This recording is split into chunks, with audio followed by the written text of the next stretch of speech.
അതുകൊണ്ട് തന്നെ വിസിബിലിറ്റി എന്ന് പറഞ്ഞാൽ മാരക വിസിബിലിറ്റി ആയി. ഓടിച്ചുകൊണ്ടിരിക്കുന്ന സമയത്ത് തന്നെ അതിൻ്റെ മോഡ്സും കാര്യങ്ങളൊക്കെ നമുക്ക് ചേഞ്ച് ചെയ്യാൻ പറ്റും. Hi friends, welcome back to my new video.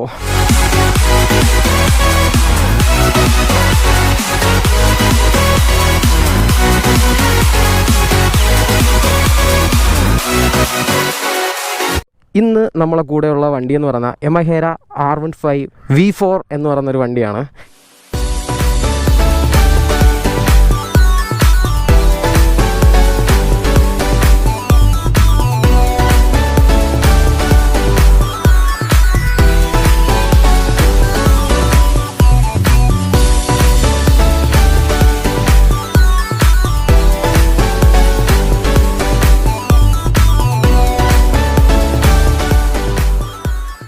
ഇത് ഇറങ്ങിയിട്ട് ഇപ്പം 1-2 ആഴ്ച ആയി. പക്ഷേ ഞാൻ ഇന്നാണ് എൻ്റെ കയ്യിൽ കിട്ടുന്നത്. ഞാൻ ഇന്നാണ് ആദ്യമായിട്ട് ഷോറൂമിൽ ചെന്ന സമയത്താണ് ഞാൻ ഇത് കാണുന്നത് തന്നെ. റോഡിൽ പോലും ഞാൻ ഈ ഒരു വണ്ടി കണ്ടില്ല. ഗൂഗിളിൽ അതേപോലെ തന്നെ യൂട്യൂബിലെല്ലാവരും വീഡിയോയും റിവ്യൂസും കാര്യങ്ങളെല്ലാം ഇട്ടിട്ടുണ്ടായിരുന്നു. എനിക്ക് സമയം കിട്ടിയില്ല, ഷോറൂമിൽ പോയി ഒന്ന് നോക്കാൻ പോലും സമയം കിട്ടിയില്ലായിരുന്നു. പക്ഷേ സംഭവം വീഡിയോയിലും ഫോട്ടോയിലൊന്നും കാണുന്ന കണക്കല്ല. ബ്യൂട്ടിഫുൾ എന്ന് പറഞ്ഞു കഴിഞ്ഞാൽ ഒരു രക്ഷയില്ലാത്ത ലുക്കിലാണ് ഈ ഒരു വണ്ടി അവർ അവതരിപ്പിച്ചിട്ടുള്ളത്. എനിക്ക് സത്യം പറയാലോ, V3യേക്കാളും ഒരുപാട് എനിക്ക് ഇതിൻ്റെ ഈ മോഡൽ എനിക്ക് ഇഷ്ടപ്പെട്ടു. അതിൻ്റെ ഹെഡും അതിൻ്റെ DRLും എല്ലാം സെറ്റ് ചെയ്തേക്കുന്ന ഒരു രക്ഷയില്ലാത്ത ലുക്കാണ് കേട്ടോ. ഇതിൻ്റെ ഹെഡ് എന്നൊക്കെ പറയുന്നത് ഇവരെ തന്നെ ഒരു R7 എന്ന് പറയുന്നൊരു മോഡലുണ്ട്. അതിൻ്റെ കറക്റ്റ് ആ ഒരു ഡിസൈനും കാര്യങ്ങളൊക്കെയാണ് ഇതിനകത്ത് കൊടുത്തിട്ടുള്ളത്. ആദ്യം തന്നെ പറയാം, ഈ വീഡിയോയിലൂടെ ഞാൻ പറയുന്നത് എൻ്റെ പേഴ്സണലായിട്ടുള്ള അഭിപ്രായം മാത്രമാണ്. അപ്പോൾ നമുക്ക് വീഡിയോയിലോട്ട് പോവാം. V3 അപേക്ഷിച്ച് ഇതിൻ്റെ പ്ലാസ്റ്റിക് ക്വാളിറ്റിയൊക്കെ അവർ നല്ല രീതിയിൽ ഇമ്പ്രൂവ് ചെയ്തിട്ടാണ് ഡിസൈൻ അവർ കൊണ്ടുവന്നിട്ടുള്ളത്. ഈ വണ്ടി നമുക്ക് ഇന്ന് റിവ്യൂ ചെയ്യാൻ തന്നിട്ടുള്ളത് പനമൂട്ടിൽ ഷോറൂം എന്ന് പറഞ്ഞ യമഹേര ഒരു ഷോറൂമാണ്. എല്ലാം പരവൂരാണ് ഷോറൂം ഉള്ളത്. അപ്പോൾ നമ്മൾ ചോദിച്ച സമയത്ത് തന്നെ അവർ രാവിലെ വന്ന് വണ്ടി എടുത്തോളാൻ പറഞ്ഞു. ഇത്ര സഹകരണമുള്ള ഒരു ഷോറൂം സത്യം പറയാമല്ലോ. ഞാൻ മുമ്പ് റോയൽ എൻഫീൽഡെല്ലാം യൂസ് ചെയ്തിട്ടുണ്ട്. അവരെയൊക്കെ വെച്ച് നോക്കുകയാണെങ്കിൽ യമഹയൊക്കെ എന്തോ പറയാനാ, കസ്റ്റമർ സർവീസ് എന്ന് പറഞ്ഞാൽ അത്ര ബെറ്റർ ആയിട്ടുള്ള കസ്റ്റമർ സർവീസാണ് നമുക്ക് തന്നുകൊണ്ടിരിക്കുന്നത്. അതുകൊണ്ട് തന്നെ യമഹേര വണ്ടി കസ്റ്റമേഴ്സും ഈ ഒരു വണ്ടി ചൂസ് ചെയ്യുന്നതോട് ഭയങ്കര താല്പര്യപ്പെടുന്ന ഒരു മോഡലാണ് യമഹേരയൊക്കെ. ഇതിൻ്റെ ബാക്കി ഡീറ്റെയിൽസിലോട്ട് കിടക്കാം. ഫ്രണ്ട് സെക്ഷനിലോട്ട് നോക്കുകയാണെങ്കിൽ ടോട്ടലി ചേഞ്ച് ആയിട്ടുള്ളൊരു ഹെഡും കാര്യങ്ങളൊക്കെയാണ് ഇതിനകത്ത് വന്നിട്ടുള്ളത്. എനിക്ക് ഏറ്റവും ഇഷ്ടപ്പെട്ട ഈ ഒരു ഡിസൈനിൽ ഏറ്റവും ഇഷ്ടപ്പെട്ട കാര്യം എന്ന് പറഞ്ഞാൽ ഈ DRL ആണ്. ഒരു രക്ഷയില്ലാത്ത സാധനമാണ് കേട്ടോ. ഒരു ഐബ്രോ ലുക്കിലാണ് ഇത് സെറ്റ് ചെയ്തിരിക്കുന്നത്. അതേപോലെ തന്നെ അതിൻ്റെ ഹെഡ്ലൈറ്റ് എന്ന് പറയുന്നത് ഒരു LED ഹെഡ്ലൈറ്റും കാര്യങ്ങളൊക്കെ കൊടുത്തിട്ടുണ്ട്. ഒരു പ്രൊജക്ടർ ലാമ്പാണ് കൊടുത്തിട്ടുള്ളത്. അതുകൊണ്ട് തന്നെ വിസിബിലിറ്റി എന്ന് പറഞ്ഞാൽ മാരക വിസിബിലിറ്റി ആയിരിക്കും. V3യുടെ ഒരു പ്രധാന വിഷയം എന്തായിരുന്നു എന്ന് വെച്ച് കഴിഞ്ഞാൽ അതിൻ്റെ വിസിബിലിറ്റി കുറവ് ഭയങ്കര ഒരു കംപ്ലൈൻ്റ് ആയിരുന്നു. അത് ഈ ഒരു മോഡൽ വന്നപ്പോഴത്തേക്ക് അത് പരിഹരിച്ചിട്ടുണ്ട് കേട്ടോ. ഇത് നല്ല വിസിബിലിറ്റിയും കാര്യങ്ങളൊക്കെ തരുന്ന ഒരു ഹെഡ്ലൈറ്റാണ് ഇതിന് കൊടുത്തിട്ടുള്ളത്. ഇതിനകത്ത് വന്നിട്ടുള്ള പ്രധാന മാറ്റം എന്ന് പറഞ്ഞാൽ ഇതിനകത്ത് USB ഫോർക്കാണ് വരുന്നത്. V3യിലാകുമ്പോഴത്തേക്ക് ഈ ഒരു സാധനം കാണാൻ പറ്റില്ല. ഇതിനകത്ത് USB ഫോർക്കും കാര്യങ്ങളൊക്കെയാണ് വന്നിട്ടുള്ളത്. 37mm USB ഫോർക്ക് കൊടുത്തിട്ടുണ്ട്. അതേപോലെ തന്നെ കിട്ടില്ലം ഒരു കളറാണ് കൊടുത്തിരിക്കുന്നത്. അടിപൊളി ഒരു ഗോൾഡ് കളറാണ് കൊടുത്തിരിക്കുന്നത്. ഒരു സൂപ്പർ ബൈക്കിനൊക്കെ നമുക്ക് കാണാൻ പറ്റും. ഈ ഒരു ഗോൾഡ് കളറായിരിക്കും അതിൻ്റെയൊക്കെ ഈ ഫോക്സിന് വരുന്നത്. V3 വരുന്നതാണൊക്കെ തന്നെ 282mm ഡ്യുവൽ ചാനൽ ABSും കാര്യങ്ങളൊക്കെ ഇതിനകത്ത് വരുന്നുണ്ട്. അത്യാവശ്യം നല്ല ബ്രേക്കിങ്ങും കാര്യങ്ങളൊക്കെയാണ് ഇതിനകത്ത് കൊടുത്തിട്ടുള്ളത്. ഒരു 150cc വേണ്ട ബ്രേക്കിങ്ങും കാര്യങ്ങളെല്ലാം ഇതിനകത്ത് കൊടുത്തിട്ടുണ്ട് അവർ. ടയറിൻ്റെ ഭാഗത്തോട്ട് നോക്കുകയാണെങ്കിൽ 100, 80, 17 എന്ന് പറഞ്ഞിട്ടുള്ള ടയർ സൈസും കാര്യങ്ങളൊക്കെ വന്നിട്ടുണ്ട്. V3യിൽ വരുന്നതാണൊക്കെ തന്നെ സ്റ്റോക്ക് ടയർ MRF ആണ് വരുന്നത്. അത്യാവശ്യം ഗ്രിപ്പും കാര്യങ്ങളൊക്കെ ഉള്ള ടയറാണ് കേട്ടോ. പിന്നെ സൈഡിലോട്ട് നോക്കുകയാണെങ്കിൽ ഫെയറിങ് ഞാൻ ആദ്യം തന്നെ പറഞ്ഞല്ലോ, പ്ലാസ്റ്റിക് ക്വാളിറ്റി ടോട്ടലി അവർ ചേഞ്ച് ചെയ്തിട്ടുണ്ട്. V3 വരുമ്പോഴത്തേക്ക് ഇവിടെ നമുക്ക് ഒരു കവേർഡ് ആയിട്ടുള്ള ഭാഗമൊന്നും കാണാൻ പറ്റില്ല. പക്ഷേ ഇതിനകത്ത് ടോട്ടലി അവർ ഫുള്ള് കവേർഡ് ആയിട്ടാണ് ആ ഒരു ഡിസൈൻ ക്രിയേറ്റ് ചെയ്തിരിക്കുന്നത്. കാണാൻ തന്നെ ബ്യൂട്ടിഫുൾ ആയിട്ടുള്ള ഡിസൈനാണ്. ഇത് റൈസിങ് ബ്ലൂ എന്ന് പറയുന്ന ഒരു കളറാണ്. ഈ ഒരു സൈഡിലോട്ട് വരുന്നത് കളർ ചേഞ്ച് ആയിട്ട് തോന്നുന്നുണ്ട് കേട്ടോ ഈ ഒരു പാർട്ടിന്. പിന്നെ ഇൻഡിക്കേറ്റർ പഴയ V3യുടെ ആ ഒരു ഇൻഡിക്കേറ്റർ വിട്ടൊരു കളിയില്ല കേട്ടോ. പഴയ ഇൻഡിക്കേറ്റർ തന്നെയാണ് ഇതിനകത്ത് വന്നിട്ടുള്ളത്. പിന്നെ എഞ്ചിൻ്റെ സൈഡിലോട്ട് നോക്കുകയാണെങ്കിൽ 155cc സിംഗിൾ സിലിണ്ടർ എഞ്ചിനാണ് ഇതിനകത്ത് വരുന്നത്. ഇതിൻ്റെ പവർ എന്ന് പറഞ്ഞു കഴിഞ്ഞാൽ ഈ വണ്ടിക്ക് വരുന്നത് 18.4 bhp പവറാണ് ഉൽപ്പാദിപ്പിക്കുന്നത്. ഒരു 0.2% ഇതിൻ്റെ പവർ കുറച്ചിട്ടുണ്ട് കേട്ടോ. അതുകൊണ്ട് തന്നെ ടോപ്പ് എൻഡ് ഒക്കെ കുറഞ്ഞിട്ടുണ്ടെന്നാണ് ഇതിൻ്റെ വേറെ റിവ്യൂസും കാര്യങ്ങളൊക്കെ ഞാൻ കണ്ടപ്പോഴത്തേക്ക് അതിനകത്ത് പറയുന്നത്. നമുക്ക് എന്തായാലും ഓടിച്ച് നോക്കാം. ഈ വണ്ടിയുടെ ടോർക്ക് എന്ന് പറയുന്നത് 14.2 Nm ടോർക്കാണ് വരുന്നത്. 0.1 ടോർക്ക് കൂട്ടിയിട്ടുണ്ട്. അതുകൊണ്ട് തന്നെ നമുക്ക് വണ്ടി എടുക്കുന്ന സമയത്ത് ഒരു ലേശം പവറുള്ള കണക്കൊക്കെ ഇങ്ങനെ ഫീൽ ചെയ്യും, ഇങ്ങനെ ചാടി നിൽക്കുന്നുണ്ട്. പിന്നെ അതിൻ്റെ ഗ്രൗണ്ട് ക്ലിയറൻസിൻ്റെ ഭാഗത്തോട്ട് നോക്കുകയാണെങ്കിൽ 170 mm ആണ് ഗ്രൗണ്ട് ക്ലിയറൻസും കാര്യങ്ങളും വരുന്നത്. കുഴപ്പമില്ലാത്ത ഗ്രൗണ്ട് ക്ലിയറൻസും കാര്യങ്ങളൊക്കെ ഉണ്ട് കേട്ടോ. പിന്നെ ഒരു 11 ലിറ്ററിൻ്റെ ടാങ്കും കാര്യങ്ങളൊക്കെ ഇതിനകത്ത് വരുന്നുണ്ട്. പിന്നെ ഈ വണ്ടിയുടെ വെയിറ്റ് എന്ന് പറയുന്നത് 142 kg ആണ് വെയിറ്റ് വരുന്നത്. ലൈറ്റ് വെയിറ്റ് ആയിട്ടുള്ള ഒരു വണ്ടിയാണ്. നമുക്ക് അത്യാവശ്യം കൺട്രോളൊക്കെ ചെയ്തുകൊണ്ട് പോകാൻ പറ്റും. ട്രാഫിക്കിലായാലും എല്ലാം ഓക്കെയാണ്, പക്കയാണ്. പിന്നെ ഇതിനകത്ത് എടുത്ത് പറയേണ്ട കുറേ കാര്യങ്ങൾ മാറ്റങ്ങൾ വന്നിട്ടുള്ളതെന്ന് പറഞ്ഞാൽ ഡിസ്പ്ലേയുടെ ഭാഗത്തോട്ടാണ്. അത് ഞാൻ ഓടിക്കുന്ന സമയത്ത് പറഞ്ഞുതരാം. മോഡ്സും കാര്യങ്ങളൊക്കെ വന്നിട്ടുണ്ട്. അതേപോലെ തന്നെ ക്വിക്ക് ഷിഫ്റ്റർ കാര്യങ്ങളെല്ലാം വന്നിട്ടുണ്ട്. ഇത് ഷോറൂമിൽ ഇന്നലെ ലോഡ് വന്ന വണ്ടിയാണ്. അപ്പോൾ ഇതിനകത്ത് ക്വിക്ക് ഷിഫ്റ്ററും കാര്യങ്ങളൊന്നും സെറ്റ് ചെയ്തിട്ടില്ല. അപ്പോൾ അല്ലായിരുന്നെങ്കിൽ ഞാൻ ക്വിക്ക് ഷിഫ്റ്ററിൻ്റെ ഓപ്ഷനും കാര്യങ്ങളൊക്കെ ഞാൻ കാണിച്ചു തന്നാണ്. പക്ഷേ ഇതിനകത്ത് സെറ്റ് ചെയ്തിട്ടില്ല വണ്ടി. അവർ ഇന്നലെ വന്നു, ഇന്ന് രാവിലെ വന്ന് എടുത്തുകൊണ്ട് പോകാൻ പറഞ്ഞു, റിവ്യൂ ചെയ്തോളാൻ പറഞ്ഞു. അത്രയ്ക്ക് നല്ല ഷോറൂമാണ്. ഞാൻ ഷോറൂമിൻ്റെ ഈ വണ്ടിയുടെ ഡീറ്റെയിൽസ് എന്തെങ്കിലും അറിയണമെങ്കിൽ ഞാൻ ഇതിൻ്റെ താഴെ ഇവരെ നമ്പേഴ്സും കാര്യങ്ങളെല്ലാം കൊടുത്തിട്ടുണ്ട്. ഷോറൂമിൻ്റെ അഡ്രസ്സും നമ്പറും എല്ലാം കൊടുത്തിട്ടുണ്ട്. നിങ്ങൾ ജസ്റ്റ് അവരെ ഒന്ന് വിളിച്ചാൽ മതി. ഫുൾ ഡീറ്റെയിൽസ്, ലോൺ എമൗണ്ട്, എല്ലാ ഡീറ്റെയിൽസും അവർ പറഞ്ഞു തരും. എത്ര രൂപ ഡൗൺ പേയ്മെൻറ്റ് അടച്ചാൽ നിങ്ങൾക്ക് ഇറക്കാൻ പറ്റും, EMI ഡീറ്റെയിൽസ് എല്ലാം അവർ പറഞ്ഞു തരും. ഫുൾ സപ്പോർട്ടാണ് നമുക്ക്. അപ്പോൾ എന്തെങ്കിലും ഉണ്ടെങ്കിൽ ആ നമ്പറിലൊന്ന് കോൺടാക്ട് ചെയ്താൽ മതി. പിന്നെ ഈ ഒരു വണ്ടിയുടെ ഓൺ റോഡ് പ്രൈസ് എന്ന് പറയുന്നത് 2,11 കേട്ടോ. 2,11,000 ഈ വണ്ടിയുടെ ഓൺ റോഡ് പ്രൈസ് വരുന്നത്. ഇതിന് കൂടിയ 2 വേരിയൻറ്റും കൂടെ ഉണ്ട്. മോൺസ്റ്റർ എഡിഷൻ ഉണ്ട്, കണക്ക് R15 V4M എന്ന് പറയുന്നൊരു മോഡൽ. അതാണ് എനിക്ക് പേഴ്സണലി ഭയങ്കരമായിട്ട് ഇഷ്ടപ്പെട്ട മോഡൽ. കറക്റ്റ് സത്യം പറയാലോ ഒരു സൂപ്പർ ബൈക്കിൻ്റെയൊക്കെ ഫീലാണ് അതിനകത്ത് കൊടുത്തേക്കുന്ന ഗ്രാഫിക്സും കാര്യങ്ങളൊക്കെ കാണുമ്പോഴത്തേക്ക്. എനിക്ക് അത് കിട്ടുമെന്നാണ് ഞാൻ അതാണ് ചോദിച്ചത്. പക്ഷേ അത് സ്റ്റോക്കില്ലാത്തതുകൊണ്ട് ഈ ഒരു മോഡലാണ് നമുക്ക് തന്നത്. അപ്പോൾ ഞാൻ അതിൻ്റെ ഹെഡ്ലൈറ്റും കാര്യങ്ങളൊന്ന് ഓണാക്കി കാണിച്ചു തരാം.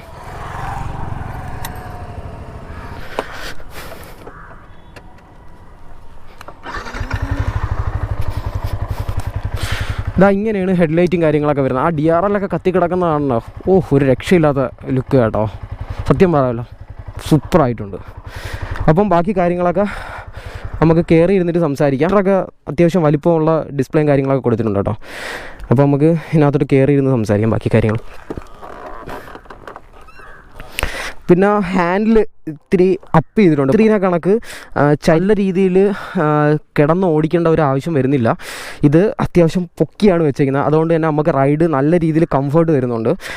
ഈ ഒരു പൊസിഷനാണ് എനിക്ക് ഇത്തിരി കൂടെ ഇഷ്ടപ്പെട്ടത്. V3-നേക്കാളും ഇത്തിരി കൂടെ ഒരു തോള് വേദനയൊന്നും ഫീൽ ചെയ്യുന്നില്ല എന്ന് തോന്നുന്നു. കാരണം ഞാൻ അവിടുന്ന് ഷോറൂമിൽ ഇത്രയും ദൂരം ഓടിച്ചുകൊണ്ട് വന്നപ്പം എനിക്കൊരു ഫീൽ ചെയ്തില്ല. പക്ഷേ V3 ഒക്കെ ഓടിക്കുമ്പോഴത്തേക്ക് ഒരു മടുപ്പ് വരുന്നുണ്ട് കേട്ടോ. ആ ഒരു ഫീലിംഗ് കാര്യങ്ങളൊന്നും ഇതിനകത്തില്ല. സ്വിച്ചിൻ്റെ കാര്യത്തിലെല്ലാം ടോട്ടലി ചേഞ്ച് ചെയ്തിട്ടുണ്ട്. ക്വാളിറ്റിയുള്ള സ്വിച്ചും കാര്യങ്ങളൊക്കെ വന്നിട്ടുണ്ട്. പിന്നെ അതാ ഇത് ടാറ്റാക്കള അത് ഇവിടെയാണ് വരുന്നത്. അതുപോലെ തന്നെ ഡിസ്പ്ലേ കൺട്രോൾ ചെയ്യാനുള്ള സ്വിച്ച് ഇതാ അടിയിലായിട്ടാണ് കൊടുത്തിട്ടുള്ളത്.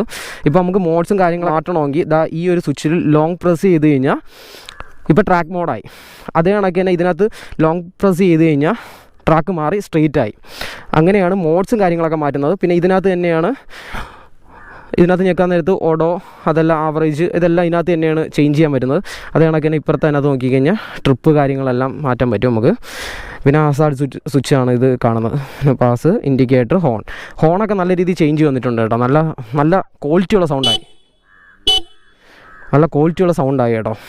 അപ്പോൾ ഇത്രയൊക്കെയാണ് ഇതിനകത്ത് വരുന്നത്. നമുക്ക് 2 മോഡ്സിലിട്ടൊന്ന് നോക്കാം എന്താണ് പവറിന് വ്യത്യാസമുള്ളതെന്ന്. പിന്നെ ഞാൻ ഒരു ഫെസിലിറ്റിയും കൂടെ പറയാൻ മറന്നുപോയി. ബ്ലൂടൂത്ത് കണക്ട് ചെയ്യാൻ പറ്റും. മെസ്സേജ് കോൾ എല്ലാം ഇതിനകത്ത് തന്നെ അറിയാൻ പറ്റും.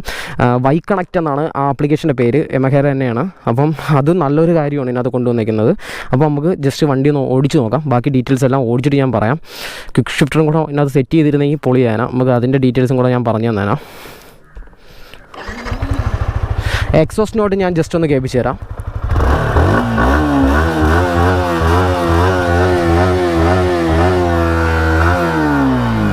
എക്സോസ്റ്റ് നോട്ടിന് കാര്യമായിട്ട് മാറ്റങ്ങളും കാര്യങ്ങളൊന്നും വന്നിട്ടില്ല കേട്ടോ.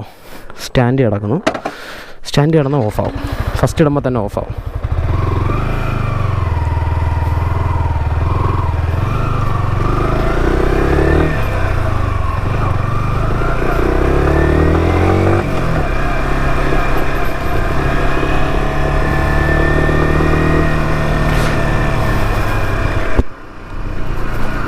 ആ സ്റ്റാർട്ടിങ്ങിൽ പുള്ളിങ് ഇത്തിരി കൂടിയിട്ടുണ്ട് കേട്ടോ. ടോർക്ക് പോയിൻ്റ് 1 കൂട്ടിയിട്ടുള്ളെങ്കിലും അത് നമുക്ക് നല്ല രീതിയിൽ ഫീൽ ചെയ്യുന്നുണ്ട്. V3-യേക്കാളും നല്ല രീതിയിൽ പുള്ളി ചെയ്ത് വരുന്നുണ്ട് വണ്ടി.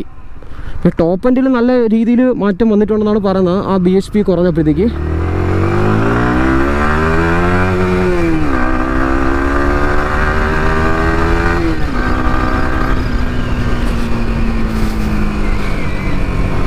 സംഭവം V3 ഓടിക്കുന്ന കണക്കല്ല, ഇത്തിരി ആ ടോർക്കിൽ വ്യത്യാസം വന്നപ്പോഴത്തേക്ക് അത് നമുക്ക് നല്ല രീതിയിൽ ഫീൽ ചെയ്യാൻ തുടങ്ങി കേട്ടോ.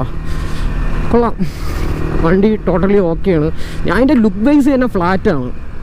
എന്താ പറയുക, നമുക്കൊരു 150cc വണ്ടി എടുത്തിട്ട് V3 എടുക്കുന്ന എല്ലാവരും മോഡിഫൈ ചെയ്താണ് കൊണ്ട് നടക്കുന്നത്. ഇതിനകത്ത് ഇനി മോഡിഫിക്കേഷൻ്റെ ആവശ്യമൊന്നുമില്ല. ടോട്ടലി അവർ തന്നെ ചെയ്തു തന്നിട്ടുണ്ട് നമുക്ക് എല്ലാ കാര്യങ്ങളും. ക്വിക്ക് ഷിഫ്റ്റർ ആയാലും അതേ കണക്ക് തന്നെ ട്രാക്ഷൻ കൺട്രോൾ ആയാലും 2 റൈഡിങ് മോഡ്സ് എല്ലാം ഇതിനകത്ത് വരുന്നുണ്ട്. പിന്നെ ഇനി ഇതിനകത്ത് എന്താണ് ചെയ്യേണ്ടത്? ഒന്നും വേണ്ട, നമുക്ക് ഇതേ കണക്ക് കൊണ്ടു നടക്കാൻ പറ്റും. സൂപ്പറായിട്ട് അവർ സെറ്റായിട്ടാണ് നമുക്ക് തന്നിട്ടുള്ളത് ഇത് ചെയ്ത്. ഇതിൻ്റെ മൈലേജ് ടെസ്റ്റ് ഒന്ന് നടത്തണം. എൻ്റെ ഫ്രണ്ട്സ് ആരെങ്കിലും വണ്ടി എടുത്തു കഴിഞ്ഞാൽ ഞാൻ അതിൻ്റെ മൈലേജ് ടെസ്റ്റും കാര്യങ്ങളൊക്കെ ഞാൻ ചെയ്യുന്നതായിരിക്കും.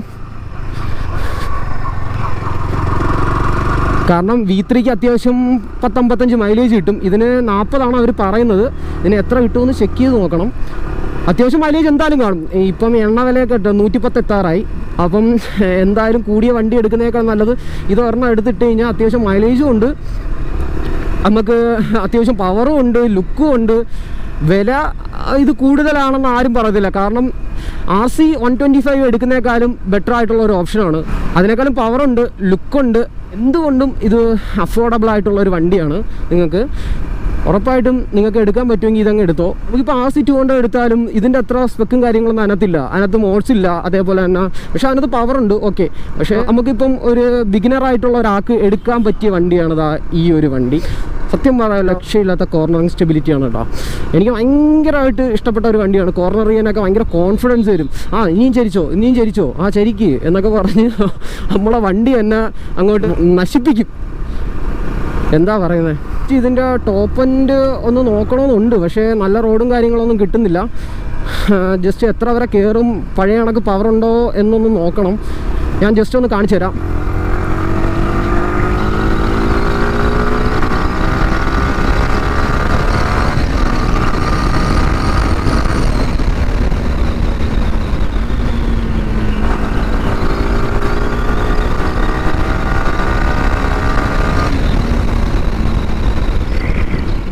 കുഴപ്പമൊന്നുമില്ല.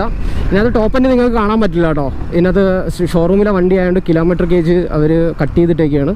അപ്പോൾ ടോപ്പ് എൻഡും കാര്യങ്ങളൊന്നും നിങ്ങൾക്ക് കാണാൻ പറ്റില്ല. എന്തായാലും 100 എന്നുള്ള സ്പീഡ് ഇതിനകത്ത് സിമ്പിളായിട്ട് നമുക്ക് കയറാൻ പറ്റും. ക്രൂസ് ചെയ്യാനൊക്കെ അടിപൊളിയാണ്. പ്രധാനമായിട്ടും എനിക്ക് പറയാനുള്ളത് കേട്ടോ, ഒരു കൈവേദന കാര്യങ്ങളൊന്നുമില്ല.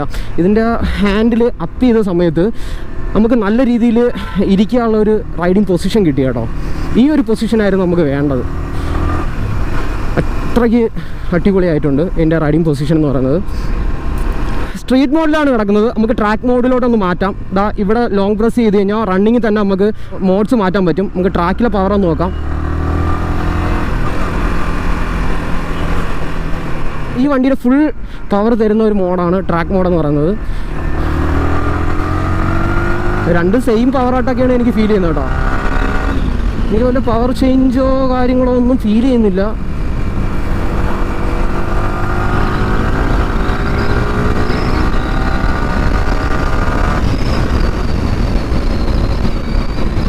പക്ഷേ എൻ്റെ ബ്രേക്കിങ് പറയാതിരിക്കാൻ വയ്യ. ഒരു രക്ഷയില്ലാത്ത ബ്രേക്ക്, ചവിട്ടിയെടുത്ത് നിൽക്കുന്നൊക്കെ പറയില്ല നമ്മൾ. ആ ഒരു സെറ്റപ്പാണ് കേട്ടോ. അടിപൊളി ബ്രേക്കിങ്. പിന്നെ അത്യാവശ്യം നല്ല രീതിയിൽ പൊളിച്ച് നടക്കാൻ ഇപ്പോഴത്തെ പയ്യന്മാർക്ക് ഈ ഒരു വണ്ടിയുടെ ആവശ്യമുള്ളൂ. പിന്നെ എണ്ണവില നിങ്ങൾക്ക് ഒരു ഇഷ്യൂ അല്ലെങ്കിൽ നിങ്ങൾക്ക് ഏത് വണ്ടി വേണമെങ്കിലും എടുക്കാം, ഒരു സീനുമില്ല. ഒരു വണ്ടി ഇറക്കുന്ന സമയത്ത് ഞാൻ ഇറങ്ങി കഴിഞ്ഞപ്പോഴാണ് കേട്ടോ അറിഞ്ഞത് ഈ ഒരു വണ്ടി യമഹ V4 എന്ന് പറയുന്ന ഒരു വണ്ടി ഇറക്കിയിട്ടുണ്ട്. ഇതാണ് മോഡൽ എന്നൊക്കെ. ഞാൻ സത്യം പറയാലോ, ഞാൻ ഞെട്ടിപ്പോയി. ഒരു ആയിട്ടുള്ള ഒരു ഫോട്ടോസ് പോലും ഇല്ലായിരുന്നു. ഇപ്പം KTMൻ്റെ RC 200 ആണെങ്കിൽ നമ്മൾ ഒരു വർഷം മുമ്പേ അറിഞ്ഞു ഇതാണ് വണ്ടി ഇറങ്ങാൻ പോണത്, ഇതായിരുന്നു മോഡൽ. വണ്ടിയുടെ V3 V4 ആയിട്ട് ആയപ്പോഴത്തേക്ക് ലോഞ്ച് ആയപ്പോഴാണ് ഞാൻ അറിയുന്നത് V3 ഇതേ കണക്ക് തന്നെ V4 എന്ന് പറയുന്ന ഒരു മോഡൽ ഇറക്കുന്നുണ്ട്, ഇതാണ് മോഡൽ. സംഭവം ഞാൻ ഞെട്ടിപ്പോയടാ. ഒരു രക്ഷയില്ലാത്ത, കാരണം ഇത്രയും ലുക്ക് ബേസിൽ അവർ ഇറക്കുന്നുണ്ടെന്ന്. ഇതിൻ്റെ DRLൊക്കെ കാണുമ്പോൾ സത്യം പറഞ്ഞാൽ എനിക്ക് ഏതൊക്കെ സൂപ്പർ ബൈക്കിനൊക്കെയാണ് ഓർമ്മ വരുന്നത്. നമ്മൾ R7ൻ്റെ മോഡൽ ഞാൻ മുമ്പേ കണ്ടിട്ടുണ്ടായിരുന്നു. R7 അവർ ഇറക്കാൻ പോകണമെന്നൊക്കെ പറഞ്ഞിട്ട് ഇതേ കണക്കൊരു മോഡൽ. ഈശ്വര പട്ടി, ഇതേ കണക്ക് റോഡ് പോകുമ്പോഴത്തേക്ക് സ്പീഡിനാണ് പോകണമെങ്കിൽ ഉറപ്പായിട്ട് പട്ടീനടിക്കും. എന്താ ചെയ്യുക. ഓക്കെ, അപ്പോൾ അതുകൊണ്ട് അപ്പോൾ നിങ്ങൾക്ക് ഈ വണ്ടി എടുക്കാൻ താല്പര്യമുണ്ടെങ്കിൽ ഏകദേശം 42,000 ഈ റൈസിംഗ് ബ്ലൂവിൻ്റെ ഒരു അതാണ് ഞാൻ പറഞ്ഞത്, 42,000 രൂപ ഡൗൺ പേയ്മെൻറ്റ് അടച്ചു കഴിഞ്ഞാൽ നിങ്ങൾക്ക് ഈ വണ്ടി എടുക്കാൻ പറ്റും. ഏകദേശം 1 വർഷത്തേക്കാണ് നിങ്ങൾ നോക്കുന്നതെങ്കിൽ ഒരു 6 സംതിങ് ഒക്കെ ഇതിൻ്റെ EMI വരും. അതേപോലെ 4 വർഷത്തേക്കാണ് നോക്കുന്നതെങ്കിൽ ഒരു 5 സംതിങ് ഒക്കെ ഇതിൻ്റെ EMI വരും. ഞാൻ എല്ലാ ഡീറ്റെയിൽസും ഞാൻ അവരോട് ചോദിച്ചിട്ടുണ്ടായിരുന്നു. അപ്പം എന്തെങ്കിലും ഡൗട്ട് ഉണ്ടെങ്കിൽ ഞാൻ ഇതിൻ്റെ അടിയിലായിട്ട് അവരെ ഷോറൂമിൻ്റെ നമ്പർ കൊടുത്തേക്കാം. അപ്പം നിങ്ങൾ ജസ്റ്റ് ഒന്ന് വിളിച്ച് സംസാരിച്ച് കഴിഞ്ഞാൽ അവർ ഫുൾ ഡീറ്റെയിൽസ് നിങ്ങൾക്ക് ഫുൾ സപ്പോർട്ടാണ് കേട്ടോ. നിങ്ങൾക്ക് വണ്ടി ഇറങ്ങിയാലും വണ്ടി സർവീസിന് കൊണ്ടുവന്ന് വരുമ്പോഴായാലും നിങ്ങൾക്ക് ഫുൾ സപ്പോർട്ടാണ്. നിങ്ങളുടെ ഒരു ലാഗോ കാര്യങ്ങളോ നിങ്ങൾക്ക് ദേഷ്യം വരുന്ന രീതിയിലോ ഒന്നും അവർ ചെയ്യില്ല. ഫുൾ നല്ലൊരു ഷോറൂമാണ്. ഇപ്പോൾ തുടങ്ങിയിട്ട് കുറച്ച് നാളായിട്ടേ ഉള്ളൂ. അത്യാവശ്യം വണ്ടിയൊക്കെ സെയിൽ നടക്കുന്ന ഒരു ഷോറൂമാണ്. നിങ്ങൾക്ക് എന്തെങ്കിലും ഉണ്ടെങ്കിൽ ഒന്ന് വിളിച്ച് എൻക്വയറി ചെയ്താൽ മതി. അവർ ബാക്കിയെല്ലാം പറഞ്ഞു തരും. ബാക്കിയെല്ലാം നിങ്ങൾക്ക് വണ്ടി എടുക്കണം താല്പര്യം ഉണ്ടെങ്കിൽ പേപ്പേഴ്സും കാര്യങ്ങളെല്ലാം അവർ റെഡിയാക്കി തരും. EMI കാര്യങ്ങളെല്ലാം പക്ക അതാണ്. അപ്പം ഇത്രയൊക്കെയാണ് ഈ വണ്ടിയുടെ വിശേഷങ്ങളും കാര്യങ്ങളും. If you like this video, like, share and subscribe. Bye bye.